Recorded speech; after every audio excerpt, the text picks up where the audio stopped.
में रविवार को बॉन्डी बीच पर हुए आतंकी हमले में मरने वालों की संख्या बढ़कर 16 हो गई है। मरने वालों में एक 10 साल की बच्ची और एक इजरायली नागरिक भी शामिल है।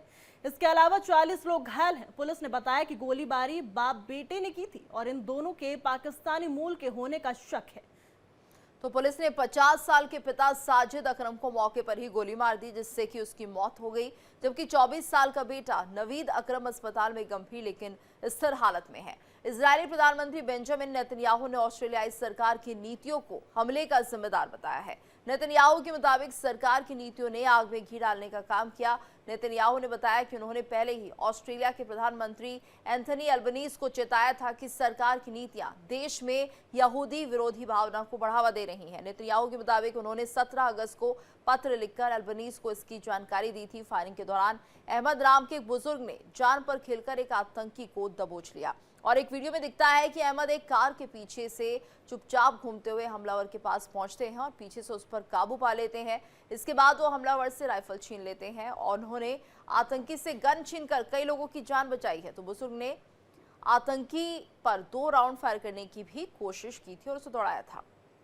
बिल्कुल, इसी खबर पे और जानकारी के लिए हमारे साथ हमारे सहयोगी यूके देवगन हमारे साथ ग्रुप कैप्टन यूके देवनाथ जी जुड़ गए हैं। माफ कीजिएगा देवनाथ सर, और आपका बहुत बहुत स्वागत है इंडिया डेली पर। तो आपसे हम समझना चाहेंगे, फिलहाल जिस तरह से ये घटना घटी है, आखिर इसके पीछे की वजह क्या हो सकती है, क्यों ये फायरिंग हुई है?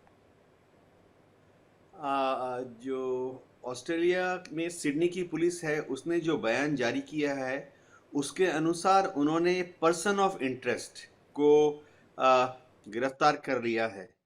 पर्सन ऑफ इंटरेस्ट वहां पर तब इस्तेमाल किया जाता है नाम, जब ऑस्ट्रेलिया की पुलिस उनके यहाँ पे ये नियम ही है, कानूनी है कि शुरुआती दौर में किसी व्यक्ति का नाम नहीं बताया जाता है, क्योंकि नाम बताने पर उसकी संप्रदाय, जाति या उसके ग्रुप या उसके धर्म पर लांछन लग सकता है। तो अभी तक उसका धर्म नहीं बताया गया है, नाम नहीं बताया गया। लेकिन अच्छी बात यह है कि ऑस्ट्रेलिया में अभी तक इसके विरुद्ध आम जो पॉपुलेशन है, उसमें जो गुस्सा है वो धर्म के या संप्रदाय विशेष के विरुद्ध नहीं गया है।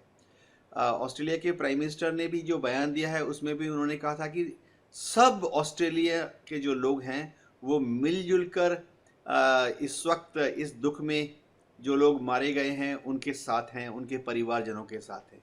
तो उन्होंने जोर दिया कि सारे ऑस्ट्रेलिया के लोग, यानी वह बहुत कोशिश कर रहे हैं कि ऑस्ट्रेलिया के लोग जो हैं इस वक्त धर्म, जाति, संप्रदाय, समुदाय के हिसाब से ना बढ़ जाएं, घृणा की भावना या बदला लेने की भावना ना पैदा हो।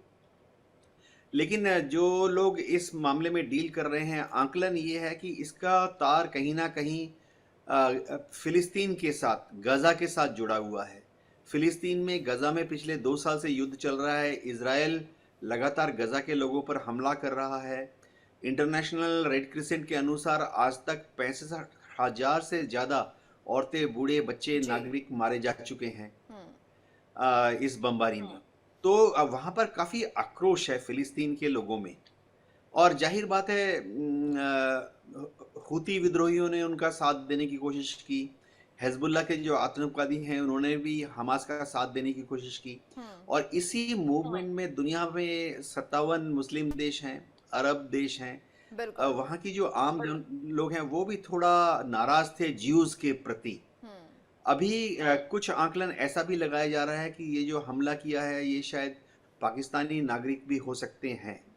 जी बिल्कुल, और इसके लिए अब हम कह सकते हैं कि जिस तरह से भारत ने भी ये साफ कर दिया कि जीरो टॉलरेंस है आतंकवाद के प्रति, और अब ऐसे में ऑस्ट्रेलिया में जो हमला हुआ है इसको कुल मिलाकर ये समझा जाए कि अब कहीं ना कहीं ऑस्ट्रेलिया को भी सोचना होगा कि आतंक को लेकर उनकी क्या सोच है, क्या नजरिया है। धन्यवाद सर आपका इस पूरी जानकारी के लिए, इस पूरी बातचीत के लिए।